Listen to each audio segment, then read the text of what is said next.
Hurricane Helene has swamped parts of Mexico as it moves towards Florida and the U.S. southeast.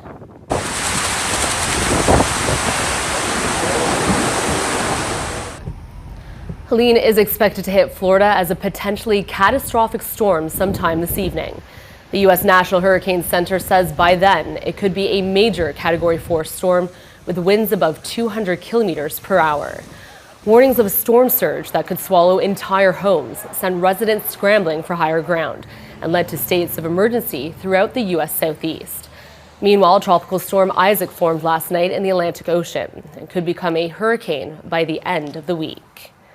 It is possible that this storm could make landfall as a major hurricane, as a Category 3, or even potentially a Category 4. It is moving fast. More rainfall is, of course, expected, and it could lead to significant storm surge in our coastal areas. This is a very large storm, so you're going to see tropical weather that's going to extend hundreds of miles away from the center of the storm. This area has not had a major hurricane hit in quite some time, and certainly nobody in recent memory has seen a storm of this magnitude that has hit. Obviously, if it hits direct into Tallahassee with the trees that we have here, and it's nice, but it will cause a lot of damage. Parts of our state are starting to feel the effects already.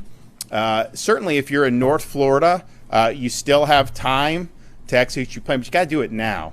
You have time to get to a shelter, but you got to do it now. Every minute that goes by brings us closer to having conditions that are going to be simply too dangerous to navigate. The entire state of Florida is under some type of warning right now, whether that's a hurricane warning or a tropical storm warning.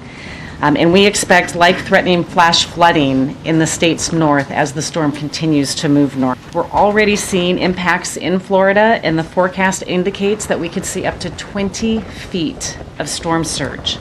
So just think back 2 years ago to Hurricane Ian. The peak storm surge from that was 14 feet, and we saw the amount of destruction, and 150 people lost their lives, the majority of them from drowning. So please take this threat from storm surge seriously.